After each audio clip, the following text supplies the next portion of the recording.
Hi, welcome to my channel. This is Kausar Vice. This is the continuation video of depreciation accounting. போன வீடியோல நாம how to make journal entries and preparation of machinery and depreciation account by using straight line method detailed பார்த்தோம். Link டிஸ்கிரிப்ஷன்ல கொடுத்திருக்க தேவைப்படுறவங்க பார்த்துக்கோங்க. இந்த வீடியோல how to prepare machinery account by using WDV method பார்க்க போறோம். So வீடியோவை skip பண்ணாம ஃபுல்லா பாருங்க for better understanding. Now let's get into the video. See the problem.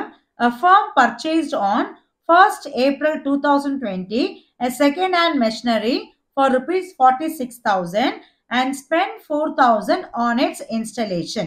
Okay. இங்க பாருங்க ஒரு மெஷின் வாங்கியிருக்காங்க 46,000க்கு அதுக்கு இன்ஸ்டாலேஷன் சார்ஜஸ் 4,000 ஆயிருக்கு. அப்ப என்ன பண்ணுவோம் இந்த இன்ஸ்டாலேஷன் சார்ஜஸும் ஆட் பண்ணிட்டு டோட்டல் வேல்யூ தான் அந்த அசெட்டோட வேல்யூ. So 46 plus 4 50,000. Okay. அடுத்தது On 1st October 2020, another machinery costing 40,000 was purchased. So, அதே வருஷம் அக்டோபர் மாசம் another machine purchased for 40,000. Okay, இது second machinery. அடுத்தது on 1st October 2022, a machinery bought on 1st April 2020 was sold off for rupees 36,000. அதாவது first machine. 1st April 2020 நம்ம எது வாங்கணும் first machine வாங்கணும் இல்லையா அந்த machine sold for rupees 36,000. Okay, and a fresh machine was purchased for 75,000 on the same day. அதாவது என்னைக்கு நம்ம first machine வித்தோமோ அதே டேட்ல another machine அதாவது third machine purchased for 75,000. Okay, so இந்த ப்ராப்ளம்ல டோட்டலா 3 machines வாங்கியிருக்கோம்.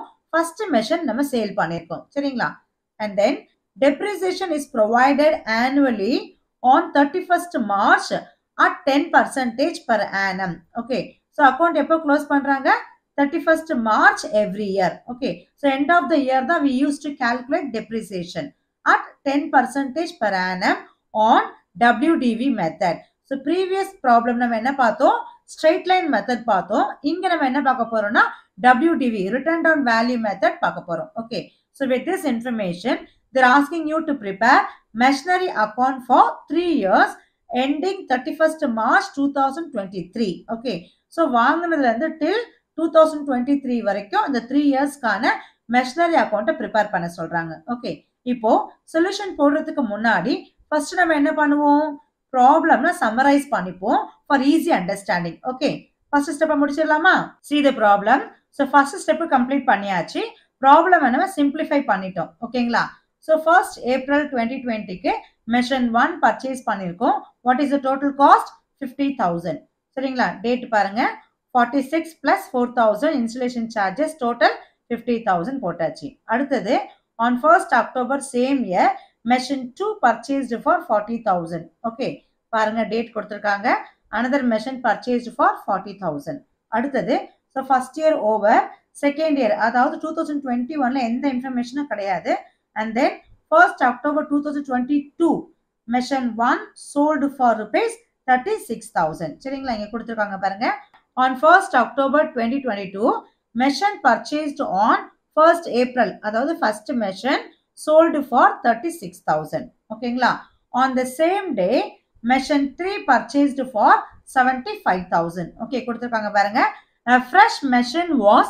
purchased for rupees 75,000 on the same date okay அதாவது 1st October 2022ல ரெண்டு டிரான்சாக்ஷன் நடந்திருக்கு ஒன்னு வித்திருக்காங்க இன்னொன்னு வாங்கி இருக்காங்க okay other information பாருங்க rate of depreciation 10% okay and then which method WDV method okay so account close ஆகுது என்னைக்கு date 31st March every year கொடுத்திருக்காங்க பாருங்க 3 years ending on 31st March 2023 so every year 31st March தான் அவங்க என்ன பண்றாங்க அக்கவுண்ட்ஸை close பண்றாங்க அக்கவுண்ட்ஸ் க்ளோஸ் பண்ற அன்னைக்கு தான் we used to calculate depreciation சரிங்களா ஒருவேளை இந்த சம்ல journal entries-உம் depreciation accounting-உம் சேர்த்து கேட்டிருந்தாங்கன்னா போன வீடியோல அதாவது straight line மெத்தட்ல journal entries and depreciation accounting என்ன ப்ரொசீஜர் ஃபாலோ பண்ணமோ சேம் ப்ரொசீஜரை இங்க ஃபாலோ பண்ணிக்கோங்க வாங்க இப்போ how to prepare machinery account by using WDV method பார்க்கலாம் let's see the solution இப்போ நம்ம machinery account prepare பண்ண போறோம் இந்த ப்ராப்ளம்ல நமக்கு 3 இயர்ஸ்க்கு prepare பண்ண சொல்லிருக்காங்க ஓகே இப்போ ஃபர்ஸ்ட் இயர் என்னென்ன டிரான்சாக்ஷன் இருக்குன்னு பாத்துறலாமா 1st April 2020, machine 1 purchased for rupees 50,000 on the same year, but வேற டேட்ல 1st Octoberல second machine purchase பண்ணிருக்கோம். That's all. 2020ல வேற எந்த டிரான்சாக்ஷனுமே கிடையாது. ரெண்டு மெஷின்ஸ் தான் வாங்கியிருக்கோம். ஓகே, ஸோ இதுக்கான என்ட்ரி போட போறோம். End of the year. End of the year எப்போ? 31st March. Okay, so 31st March 2021ல இந்த ரெண்டு மெஷினுக்கும் டெப்ரிசியேஷன் கால்குலேட் பண்ண போறோம். ஓகே, சொல்யூஷன் பார்க்கலாமா? See the machinery account. So இந்த வருஷம் நம்ம ரெண்டு மெஷின் வாங்கியிருக்கோம். So what is the entry for purchase of asset? Machinery account debit to bank account. Okay, so என்ன டேட்ல? 1st Aprilல. அதே மாதிரி second machine purchased on 1st October 40,000. So போட்டாச்சு. So end of the year நம்ம என்ன calculate பண்ணுவோம்? Depreciation இல்லையா? So what is the entry for that transaction? Depreciation account debit to machinery account. So machinery accountல by depreciation. So நம்ம straight line methodல எப்படி calculate பண்ணுமோ அதே மாதிரி தான் WDVலையும் calculate பண்ணுவோம். Only for first year. So first year depreciation calculate பண்ணும்போது straight line method WDV method சேமா இருக்கிற மாதிரி தான் தெரியும். சரிங்களா? பாருங்க, 50,000க்கு 10% எவ்வளோ? 5,000. Okay, whereas second mission calculate பண்ணும்போது நம்ம 6 monthsக்கு தான் calculate பண்ண போறோம். எதுக்காகன்னா 1st October தானே வாங்கியிருக்கோம். From 1st October to 31st March, how many months? 6 months தான். அப்போ 6/12 calculate பண்ணா 2,000 வரும். So total 5,000 plus 2,000, you will be getting 7,000. இதுதான் total depreciation for the first year. சரிங்களா? ஆனா ஒவ்வொரு மெஷினுக்கும் தனியா கால்குலேஷன் நீங்க இன்னர் காலம்ல போட்டுக்கோங்க for easy calculation. இப்போ நம்ம first year முடிச்சிட்டோம். பர்ச்சேஸ்க்கான என்ட்ரி போட்டாச்சு, டெப்ரிசியேஷனுக்கான என்ட்ரி போட்டாச்சு, end of the year. இப்போ இந்த அக்கௌண்ட்டை க்ளோஸ் பண்ணிட்டு we are going to find out the balancing figure. first year endல first மெஷினோட வேல்யூ எவ்வளோ, செகண்ட் மெஷினோட வேல்யூ எவ்வளோங்கிறத கால்குலேட் பண்ண போறோம். Okay, so first year account எப்படி பேலன்ஸ் பண்றதுன்னு பார்க்கலாம். டெபிட் சைட் நமக்கு 90,000 இருக்கு, கிரெடிட் சைட்ல 7,000 தான் இருக்கு. ஓகே, இதுதான் ஹையஸ்ட், அதே 90 இங்க போடுங்க. இப்போ பேலன்சிங் ஃபிகர் எவ்வளோ? 90,000 minus 7,000, you will be getting 83,000. இதுதான் balancing figure for the first year. ஆனா நம்ம என்ன பண்ண போறோம்னா ஃபர்ஸ்ட் மிஷினோட வேல்யூ எவ்வளோ, செகண்டோட வேல்யூ எவ்வளோங்கிறது தனியா இங்க நம்ம பிராக்கெட்ல போட போறோம். சரிங்களா? இப்போ பாருங்க, ஃபர்ஸ்ட் மிஷின் வேல்யூ எவ்வளோ? 50,000 இல்லையா? அதுக்கான டெப்ரிசியேஷன் 5,000. அப்போ 50 minus 5, 45,000. அதே மாதிரி செகண்ட் மிஷின் பாருங்க, 40,000 அதோட வேல்யூ வாங்கும்போது ஃபர்ஸ்ட் இயர் எவ்வளோ டெப்ரிசியேஷன் சார்ஜ் பண்ணும்? 2,000. அப்போ 40 minus 2, 38,000. இப்போ இது டோட்டல் பண்ணி பாருங்க, 45 plus 38, you will be getting 83,000. So இதே மாதிரி பேலன்ஸ் பண்ணும்போது நம்ம பிராக்கெட்ல தனித்தனியா இண்டிவிஜுவல் கால்குலேஷன் போட்டு வச்சுட்டீங்கன்னா உங்களுக்கு ரொம்ப ஈஸியா இருக்கும், எங்கேயுமே நமக்கு மிஸ்டேக் வராது. ஓகே, அவ்வளவுதான். அப்போ இந்த வருஷத்தோடைய closing balance will be the opening balance for the next year. இங்க பாருங்க, செகண்ட் இயர் அதாவது 1st April 2021ல ஓப்பனிங் பேலன்ஸ் 83,000. அதாவது ப்ரீவியஸ் இயரோட க்ளோசிங் தான் கரண்ட் இயரோட ஓப்பனிங். சரிங்களா? இப்போ நம்ம இந்த இயர் என்ன டிரான்சாக்ஷன் நடந்திருக்கு அப்படிங்கறத ப்ராப்ளம் பார்க்கலாமா? see the problem. இங்க 1st April 2021ல இருந்து 31st March 2022 வரைக்கும் எந்த டிரான்சாக்ஷனுமே எதுவுமே கொடுக்கல இந்த ப்ராப்ளம்ல. அப்பனா என்ன அர்த்தம்? there is no purchase and sales transaction. டைரக்டா நம்ம end of the year போயிட்டு depreciation calculate பண்ண போறோம் நம்ம கிட்ட இருக்கிற ரெண்டு மெஷினுக்கு. Okay, according to which method? WDV method. இப்போ calculation பார்க்கலாமா? see the solution. இப்போ நம்ம செகண்ட் இயர்ல இருக்கோம், end of the year அதாவது 31st March 2022ல depreciation calculate பண்ணிருக்கோம் according to WDV method. see, இங்க WDV method depreciation calculate பண்ணும்போது ஃபர்ஸ்ட் மெஷினோட வேல்யூ என்ன எடுத்திருக்கோம் பாருங்க, 45,000. அதாவது இந்த வருஷத்தோட ஓப்பனிங் பேலன்ஸ் எவ்வளோ? 45. இதுக்கு பேர் தான் ரிட்டர்ன் டவுன் வேல்யூ. ஸோ இந்த ரிட்டர்ன் டவுன் வேல்யூ எடுத்து தான் நம்ம டெப்ரிசியேஷன் கால்குலேட் பண்ணியிருக்கோம். இதே ஸ்ட்ரெயிட் லைன் மெத்தட்ல என்ன பண்ணிருப்போம்னா ஒரிஜினல் வேல்யூ எடுத்திருப்போம். ஸோ எவ்ரி இயர் ஃபர்ஸ்ட் இயர்ல இருந்து டில் லாஸ்ட் இயர் வரைக்கும் நம்ம ஒரிஜினல் வேல்யூ மட்டும் தான் எடுத்து டெப்ரிசியேஷன் கால்குலேட் பண்ணுவோம். ஓகேங்களா? அதுதான் ஸ்ட்ரெயிட் லைன் மெத்தட். ஆனா WDV மெத்தட்ல என்ன எடுப்போம்னா ரிட்டர்ன் டவுன் வேல்யூ, அதாவது அப் டு டேட்ல அதோட வேல்யூ என்னவோ இதுக்கு பேர் தான் ரிட்டர்ன் டவுன். இந்த வேல்யூ எடுத்து தான் நம்ம என்ன பண்ணுவோம்னா டெப்ரிசியேஷன் கால்குலேட் பண்ணுவோம். சரிங்களா? ஃபர்ஸ்ட் மெஷினோட வேல்யூ என்ன? இந்த வருஷத்தோட ஓப்பனிங் வேல்யூ 45,000 இல்லையா? So 45 into 10%. அதே மாதிரி செகண்ட் மெஷினோட வேல்யூ 38,000 இல்லையா? அப்போ 38,000 into 10%. பட் இந்த வருஷம் செகண்ட் மெஷனுக்கு ஃபுல் இயர் கால்குலேட் பண்ணிட்டோம். ப்ரீவியஸ் இயர் எவ்வளவு எடுத்தோம்? 6 months தான் கால்குலேட் பண்ணோம். ஏன்னா வாங்குனது 1st October, அதனால 6 months. பட் இந்த வருஷம் ஃபுல் இயர் யூஸ் பண்ணதுனால ஃபுல் இயர் டெப்ரிசியேஷன் போட்டாச்சு. ஸோ ஃபர்ஸ்ட் மெஷனுக்கு 4500, செகண்ட் மெஷனுக்கு 3800, total 8300. That's all. Second year வேற எந்த டிரான்சாக்ஷனும் இல்லை. இப்போ நம்ம டோட்டல் பண்ணி பேலன்ஸ் கால்குலேட் பண்ண போறோம். ஸோ டெபிட் சைட் 83,000 இருக்கா, அப்படியே போட்டுருங்க. சேம் 83,000 இங்க போட்டுருங்க. இப்போ பேலன்சிங் ஃபிகர் எவ்வளவுன்னு பார்க்கலாமா? 83 minus 8,300, you will be getting 74,700. Okay, அப்படியே போட்டுடலாமா? 74,700. இதுதான் நமக்கு balancing figure on the same day by balance carry down. இப்போ நம்ம இண்டிவிஜுவலா பேலன்ஸ் கால்குலேட் பண்ண போறோம். ஓகே, சோ ஃபர்ஸ்ட் மெஷன் வேல்யூ எவ்வளவு ஓபனிங்ல? 45,000 இல்லையா? 45,000 மைனஸ் டெப்ரிசியேஷன் 4,500. இது போச்சுன்னா பேலன்ஸ் 40,500 இருக்கும் க்ளோசிங்ல அதோட வேல்யூ. அதே மாதிரி செகண்ட் மெஷன் ஓபனிங்ல எவ்வளவு வேல்யூ? 38,000 இல்லையா? இந்த வருஷத்தோட டெப்ரிசியேஷன் மைனஸ் பண்ணிடலாமா? 3,800. இப்போ பேலன்ஸ் எவ்வளவு இருக்கும்? 34,200. இது டோட்டல் பண்ணீங்கன்னா you will be getting 74,700. Okay, so this is the way to balance asset value according to WDV method every year. இப்போ this will be the opening balance for next year. இது அப்படியே நம்ம டெபிட்ல போட போறோம் next yearக்கு.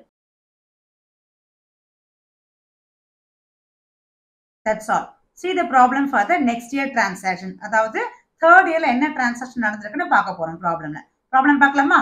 See the problem. இப்போ நம்ம third இயர்ல இருக்கோம். தேர்ட் இயர்னா எந்த இயர்? 22 to 23 இல்லையா? இப்போ தேர்ட் இயர்ல என்ன டிரான்சாக்ஷன் நடந்திருக்குன்னு ப்ராப்ளம் பார்க்க போறோம். See, 1st October 2022ல மெஷன் 1 sold for 36,000. சரிங்களா? இதுக்கு என்ட்ரி போட்டுடலாமா? என்ன என்ட்ரி? ஒரு அசெட்டை வாங்கும் போது என்ன என்ட்ரியோ அதுக்கு அப்படியே ரிவர்ஸ் என்ட்ரி தான் நம்ம சேல்ஸ்க்கு போடுவோம். சரிங்களா? வாங்கும் போது என்ன என்ட்ரி போட்டோம்? Machinery account debit to bank. So to பேங்க்னு டெபிட்ல போட்டோம். சேல்ஸ் பண்ணும்போது பை பேங்க்னு போடணும். சரிங்களா? என்ன டேட்ல? 1st October 2022. பாருங்க, 1st October 2022 பை பேங்க். இது எதுக்காக? சேல்ஸ்க்கான என்ட்ரி. எந்த machine? First machine. how much? 36,000க்கு வித்திருக்கும். இப்போ என்ன பண்ணணும்னா, என்னைக்கு சேல்ஸ் பண்ணிருக்கோமோ அன்னைக்கு வரைக்கும் அந்த பர்டிகுலர் மெஷினுக்கான டெப்ரிசியேஷனையும் நம்ம என்ன பண்ணணும்? கால்குலேட் பண்ணணும். ஓகேங்களா? பாருங்க, 1st October 2022க்கு பை டெப்ரிசியேஷன். ஸோ யூஸ்வலாக நம்ம டெப்ரிசியேஷன் எப்போ கால்குலேட் பண்ணுவோம்? எண்ட் ஆஃப் த இயர் தானே. பட் இந்த மெஷின் இந்த டேட்ல விற்கிறதுனால அன்னைக்கே நம்ம என்ன கால்குலேட் பண்ணுவோம்னா டெப்ரிசியேஷன் கால்குலேட் பண்ணுவோம். Okay, so according to WDV method எந்த வேல்யூ எடுப்போம்?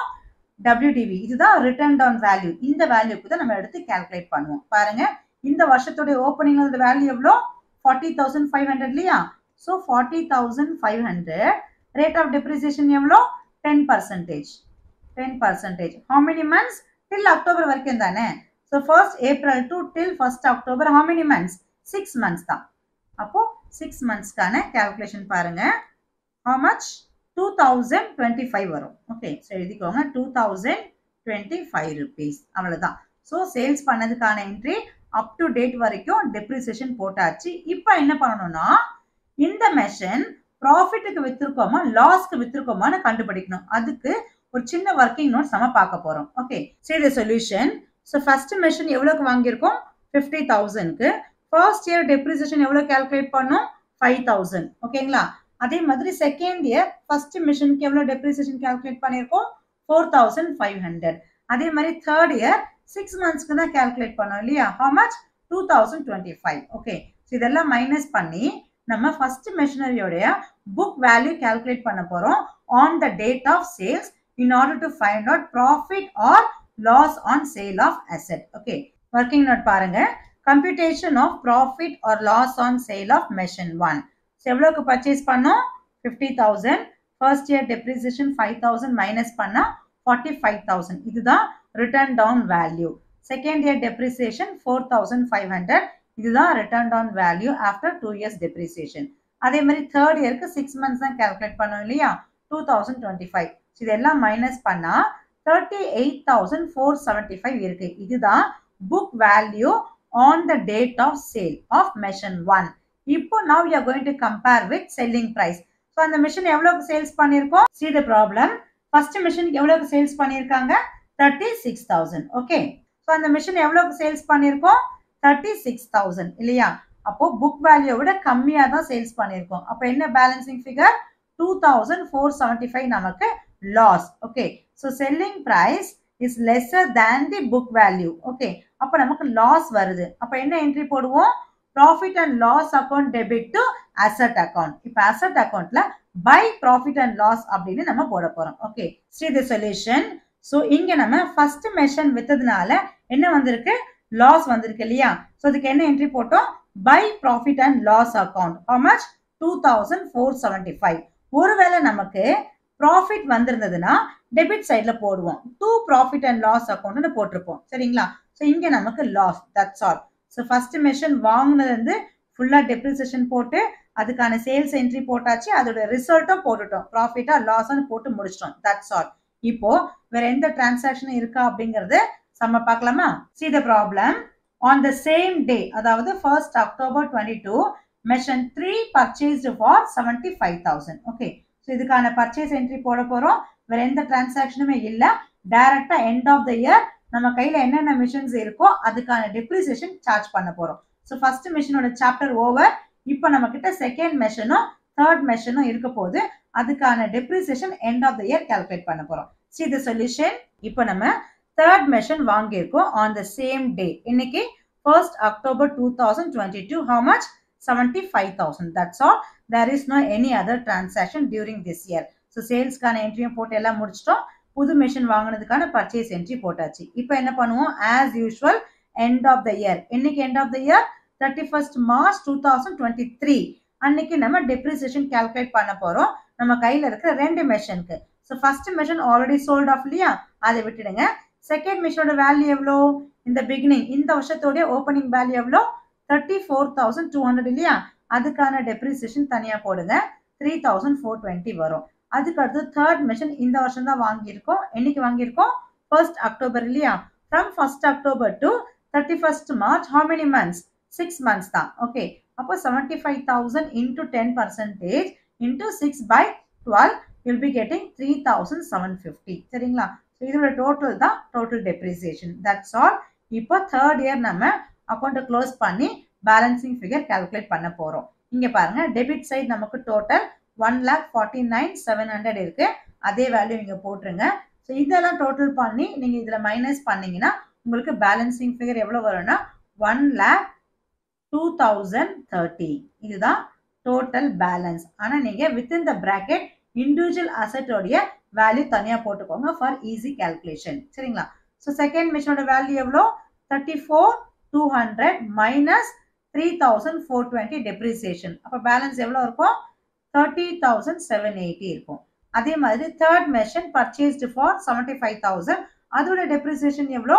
3,750 மைனஸ் பண்ணிடுங்க. அப்போ பேலன்ஸ் எவ்வளோ இருக்கும்? 71,250 இருக்கும். That's all. இதோட டோட்டல் வந்து 1,02,030 rupees. Okay. So this is the closing balance as on 31st March 2023.